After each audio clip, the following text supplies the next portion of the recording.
Halo guys, kembali lagi bersama channel ini Emi Cineview. Kali ini admin akan membagikan sebuah cerita tentang pemuda mantan prajurit khusus yang digunakan untuk pembantaian musuh. Setelah suatu alasan pemuda itu menghilang dan entah di mana sekarang keberadaannya. Inilah Black Mask atau si topeng hitam.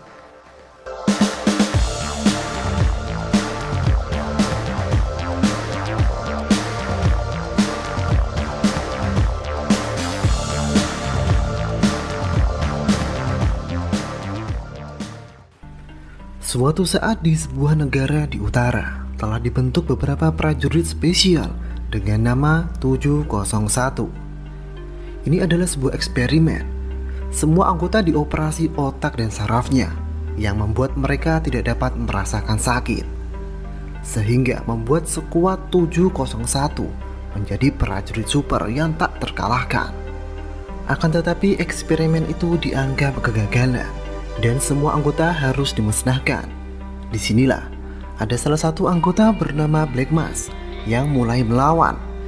Dan sejak saat itu, nama Black Mask dan skuad 701 seolah-olah lenyap dari muka bumi.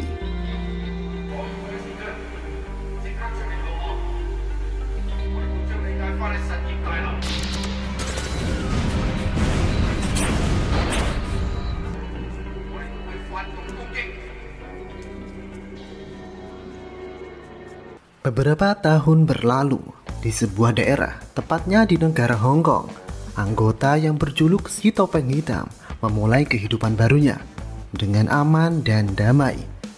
Sekarang dia menjadi petugas perpustakaan dan mengganti namanya menjadi Tsui Sik dan punya beberapa rekan. Salah satunya adalah wanita bernama Tracy yang mempunyai kehidupan asmara yang suram. Saat itu rekan-rekannya memberi saran kepada Tracy bagaimana jika mencoba menjalin asmara dengan rekan yang dekat, misalnya Tsui Sik.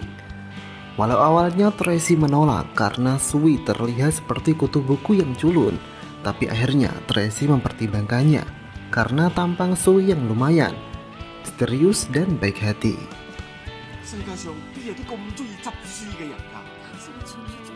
Tapi saat Tracy mencoba mendekati Tsui, tiba-tiba datang seorang pria yang mengajak Tsui keluar.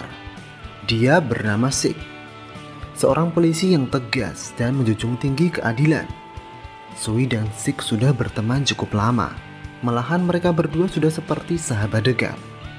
Tsui merasa aman di sisinya, karena Sik sendiri tak pernah ingin tahu masa lalu Tsui. Di saat itulah Sik tiba-tiba memukul Tsui. Walau tanpa alasan, Tsui tak marah dan tak membalas, sehingga membuat Sik heran. Ternyata alasan Sik memukul Tsui adalah sahabatnya itu selalu terlihat tak bisa membela diri. Sik khawatir suatu hari nanti jika ada masalah dan dia tidak ada, entah apa yang terjadi kepada Tsui. Benar saja, di saat mereka berada di toilet umum, Tsui dihampiri oleh sekelompok preman yang langsung meminta uang kepada Tsui. Saat itu Tsui langsung memberikan beberapa uang dan tak melawan sedikit pun. Sementara itu Sik yang berada di dalam toilet kemudian dengan terpaksa keluar dan menolong sahabatnya itu.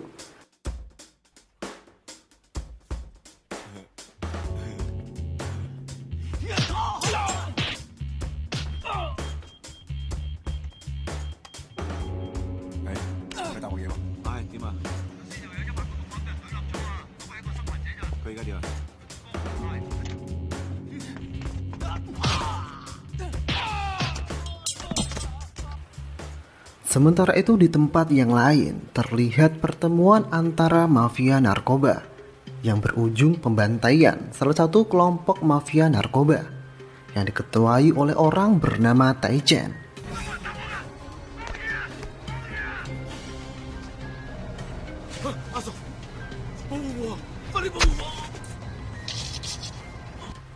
Di situ Tai Chen ditemukan selamat dan langsung dilarikan ke rumah sakit.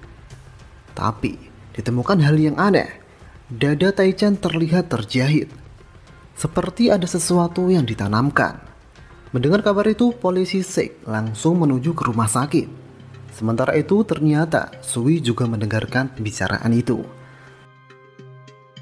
Ternyata setelah dibedah di dalam tubuh Taichan terdapat sebuah bom. Segera sebuah tim kemudian dibentuk untuk menjinakkannya.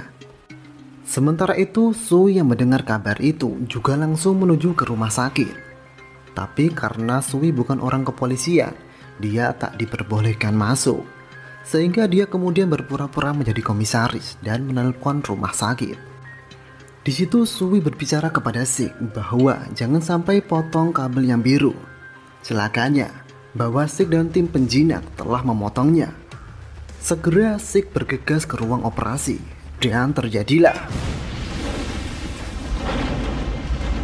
ledakan yang dahsyat. Seketika memporak-porandakan tempat itu.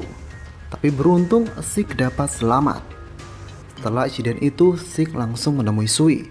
Dia heran bagaimana bisa Sui tahu masalah bom itu dan berpura-pura menjadi komisaris. Sui segera mengelak bahwa dia tahu dari banyak buku yang telah ia baca.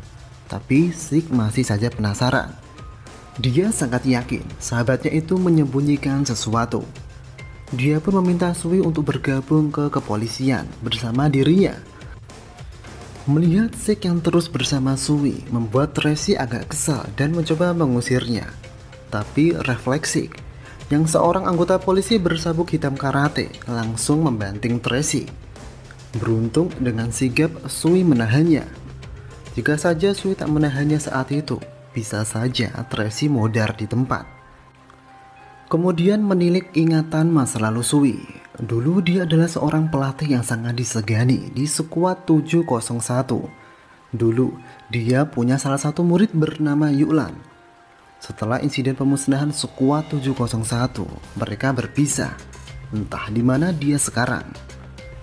Seperti mengetahui yang akan terjadi, Sui mengambil kembali topengnya dan kini sang Black Mask atau si topeng hitam akan kembali beraksi.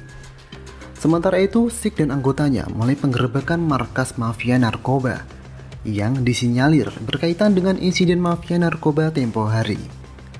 Diketahui dia bernama King, salah satu mafia narkoba terbesar.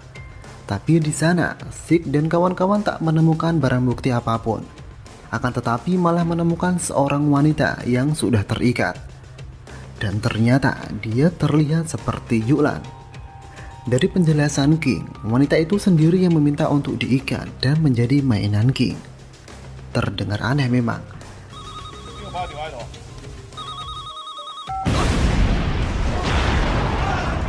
Tiba-tiba terdengar ledakan yang disusul beberapa orang tak dikenal mulai menyerang semua orang.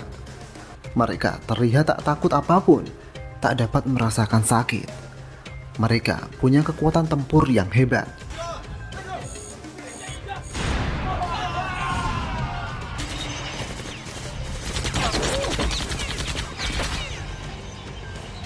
Di tengah-tengah pertempuran itu muncul seorang misterius dengan topeng hitamnya.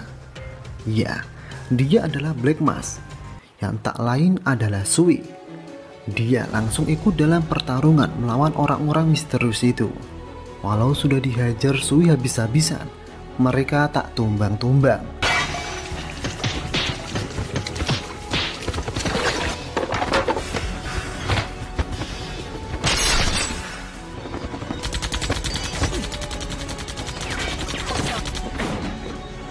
Sementara itu, King ingin mengamankan wanita itu dengan menurunkannya.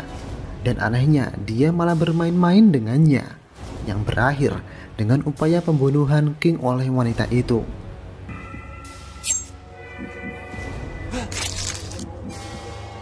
Beruntung Sui segera datang, sehingga King lepas dari kematian. Sekilas Sui bertarung dengan wanita itu. Alangkah terkejutnya mereka berdua. Mereka tak menyangka itu adalah Sui dan Yulan. Yulan sendiri adalah salah satu murid dari Sui. Maka dari itu Yulan sangat menghormati Sui. Dengan misi yang telah gagal, kelompok misterius itu memutuskan mundur dulu. Dan Sui juga kembali menghilang. Tapi Yulan berhasil diamankan oleh polisi. Di situ terlihat topi Sui tertinggal dan diambil oleh polisi Sik.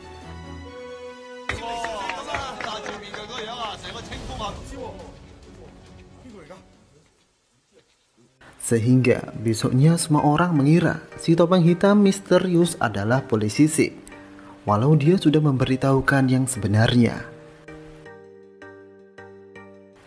Kemudian seperti biasa Sik dan Sui bertemu. Di sana Sui memberikan kepada Sik jamnya yang tertinggal tempo hari, lalu memberitahukan kepada Sik bahwa dia pernah punya murid yang sekarang diamankan pihak kepolisian. Sui meminta kepada Sik untuk bertemu dengannya. Permintaan itu pun dikabulkan oleh Sik.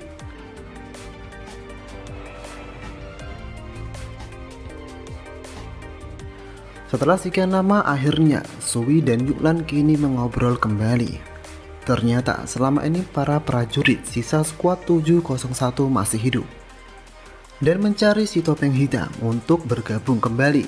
Tapi saat itu Sui menolaknya karena sekarang dia hanya ingin hidup damai. Dan Sui juga mengajak Yulan agar tak melakukan hal kriminal. Tapi Yulan hanya bilang masih ada yang harus ia lakukan. Tiba-tiba datanglah segerombolan orang yang membawa Yulan pergi dan menghajar Sui. Terlihat Sui tak membalas mereka, mungkin dia harus menyembunyikan kekuatannya.